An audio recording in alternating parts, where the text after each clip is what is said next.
My mother and father divorced when I was young. They had an accident baby together after my mom remarried, which rocked that marriage apart. That baby was my little sister. I absolutely adore my sister and I love her so much. She was sweet, kind, and very optimistic about everything. She died abruptly in an accident 4 years ago at only 14. It was tragic. She drowned in while she was with my mom on a vacation. Do you know how people say the firsts after death are the hardest? They don't account for when there's no first to be had. When they should have been getting ready for prom but never will. It's a completely different pain. We decided to have her ashes put in necklaces all of us have. My mom and I were talking about it. We were both drinking. And she slipped that the bit of ashes I carry that I thought were my sister's were just regular ashes. Burnt wood. She already poured out my sister's ashes without me or my brother in the plot she bought with my stepdad. She couldn't fathom my rage because to her, the sentiment and emotions are the important aspects, not that it's physically my sister. My anger is prompted by the lies and the fact those sentiments and emotions are attached to something not my little sister, and I had no idea she cast her ashes on a plot she wouldn't have cared about. I screamed at her to get out of my house, locking the door behind her and calling up my stepdad to pick her up. I threw the necklace out the window to the front lawn, then regretted it and tore it out of her hands when she picked it up. As she would say it, I made a scene and embarrassed her. I kept screaming and calling her a liar whenever she tried to explain herself or get back inside. I was threatening to call the cops on her when my stepdad finally showed up and took her away. He called me the next day and left a message saying that he wanted to talk about what happened and how he understands why I'm angry and hurt. He just wants to talk. But I need to talk to my mother too about this because she's a grieving mother and my sister's death was a huge blow to the entire family and everyone is trying to regain our bearings still, so some kindness is needed. All I can think of right now is my mom's heartbroken face as I ripped my necklace with my sister's ashes out of her hands, or the way she turned away from me crying as my stepdad ushered her into the car. I called her names.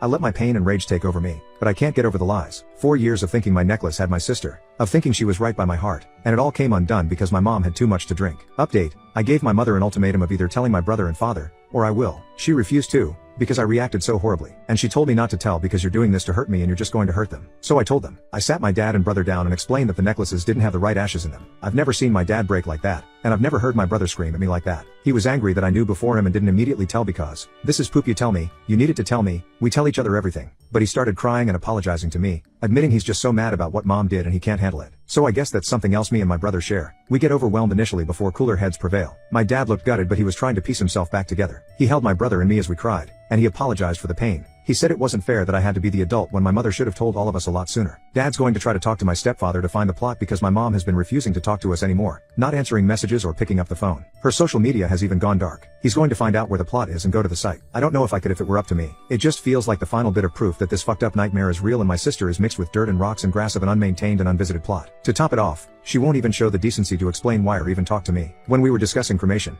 it was agreed we would all get a necklace with the ashes. My mind keeps going over things that just didn't add up fully. Times she almost slipped or things that make complete sense now. She almost left behind her necklace on a trip and didn't freak out like I would have, because she knew where my sister was the whole time. She volunteered to be the one to separate the ashes and gave dad the rest. I assume those ashes are the same as ours. Fake. God, this whole thing just makes me want to curl up in a hole and never see the light of day again. I've been on and off crying all week without being able to stop, or just so angry I could scream. In the middle of my damn workday and suddenly I'm rushing to the bathroom to hide the fact I'm breaking all over again because I can't stop my thoughts. I quit smoking after my sister died but I picked it right back up again. My dad has been calling me every day to check in on me and remind me of how much he loves me and how much my brother loves me. I think he's afraid. My brother has come over each day since the talk with his girlfriend to make sure I eat something. I don't know how to end this post. I feel lost and like I don't know anything anymore. I feel like a burden because my dad and brother are both dealing with the revelation too, but they're clearly thinking of me and checking in on me. I'm going to look into grief counseling, but the therapist I saw after my sister died isn't practicing anymore and my insurance isn't accepted by a lot of therapists. I try to remind myself that my little sister wouldn't have minded so much becoming woven into a tapestry of grass and flowers and that I can visit her once we know where she was cast and make sure her site is always beautiful. My unhinged friend told my boyfriend that we were having an affair and my boyfriend doesn't believe me. Now, he's begging for another chance after I sent him the evidence of my innocence. I've been with my boyfriend, Paul, for 3 years. In the beginning of our relationship, Paul had some issues with trust. He had been cheated on in the past. I made it clear right away that I had never cheated on anyone, that I would not, and that I understood if he had trust issues from the past but that it was a deal breaker to me to be with someone who couldn't trust me. He has, since those early days, been really good about it and throughout our 3 years together, I think I have earned his trust. I have always been honest with him and never cheated on him. He's asked to see conversations of mine that I've had with male friends twice over those 3 years, and I've obliged. The second time, however, I made it clear to him that I was very unhappy to be treated as though I was acting suspiciously and did not deserve privacy with my friends when he had no reason at all to think I was being shady. I said that if he didn't trust me because of something I had said or done, I was 100% happy to have a conversation about that, to discuss it, and to address any issues he had, but if I had done literally nothing to cause suspicion then I expected him to trust me. He agreed with me, said that I had done nothing, and never asked again. Once of those conversations he asked about was with my friend Roger. Roger had, 2 years before I started dating Paul, confessed feelings of love for me. I told him I wasn't interested, and that was that. By the time I was seeing Paul, I had absolutely no reason to think things were anything but platonic between Roger and myself. A week ago, Roger and I got together for coffee. Again, I want to stress that before this happened I had literally no reason at all to think he had held onto those feelings. At the cafe, Roger suddenly went on this impassioned monologue about how much he still loved me, how Paul was a terrible boyfriend and I should dump him and be with Roger, how loyal Roger was, how perfect we were together. I was pretty much silent through this whole speech because I was so surprised and uncomfortable, but when he stopped I told him that I loved Paul, that I was absolutely not leaving Paul, and that I needed to go home immediately. I was shaken up by the whole thing so I took my time getting home to calm down. But, by the time I got home, I found that Roger had sent a long, utterly insane FB message to Paul detailing how much he loved me, that we were destined to be together, and heavily implying, but not outright stating, that Roger and I had been carrying on an affair for weeks. I don't know why he did this. I have no explanation. Paul believes it completely.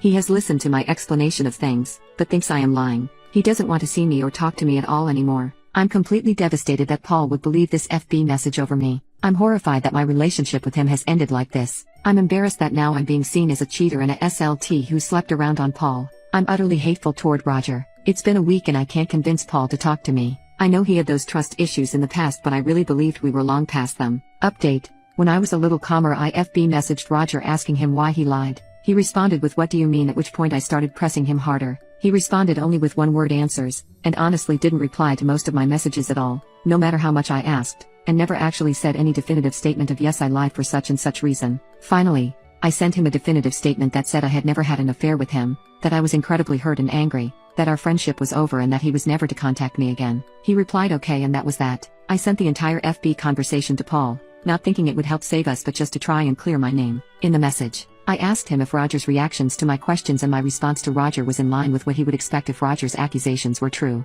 Paul didn't respond that day, but the next day he called me. Paul basically said that the more he thought about it, the more he believed me, and that the conversation between Roger and I helped him believe that Roger's responses didn't make sense and that he now thought nothing had gone on. Paul called me the next day and begged me to come back, admitting that he had rushed to judgment and that he believed me now, especially after seeing the bizarre responses from Roger. He apologized profusely for not trusting me and for letting his past insecurities cloud his judgment. He pleaded for another chance, promising to work on rebuilding trust and never doubting me again. But despite his pleas and apologies, I couldn't shake off the hurt and betrayal I felt from Paul's initial reaction to the false accusations. I realized that trust was a fundamental aspect of any relationship, and Paul's immediate belief in Roger's lies had shattered that trust for me. Despite his change of heart, I couldn't bring myself to go back to someone who had doubted me so easily. My entitled brother thinks he is bailing us out for paying rent and refused to pay his bills. So, my mother snapped and put him through 5 stages of grief. Brother has been mooching off of my mom and I, she and I co-own our house, since 2017. He lived rent-free for 4 years. Finally, my mom managed to force him to pay his form of rent by paying some utility bills, a total of about $450 a month, since 2021. He has never paid his bills willingly. Every month he demands to know why he has to pay the amount and demands proof of the cost, as if my mom was trying to swindle him for some reason. And every time he has finally given us the money for the bills, he has told us he was bailing us out since we must be broke. Why else would we be making him pay for us? Recently, he has been going off about how he can't wait to leave the house and he wants to save his money to move out but he simply can't with the cost of all these bills weighing him down. My mother told him since he is so serious about moving out, she will gladly pay for his portion of the bills. She works seasonally, and all he would need to pay was his car insurance. She said she would give him until May 31st to save up as much as he could. He would then need to move out. Since that agreement was made, entitled brother has gone on 2 trips out of state.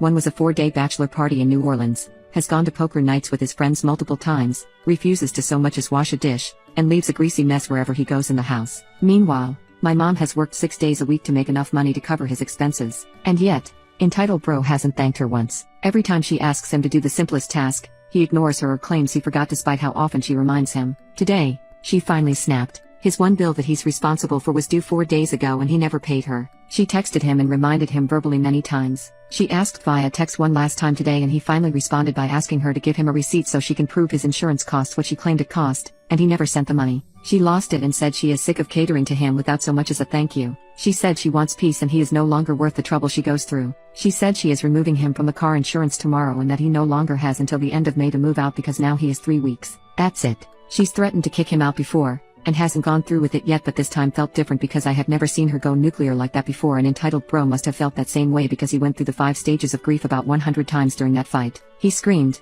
cried, accused, name-called, tried to pull me in to defend him, tried to pull in his dad to defend him, tried to call my mom's sisters to defend him, claimed getting his own insurance was an emotional burden, claims she needs professional help because she is obviously out of her mind, said that she obviously doesn't care about him. Otherwise, why would she so cruelly deprive him of such valuable resources? He went on and on for 3 hours, and she didn't budge. I don't want to get my hopes up that she'll stick to that 3-week deadline, but this is the closest she's come to evicting him. I hope this will scare him into leaving before she has to.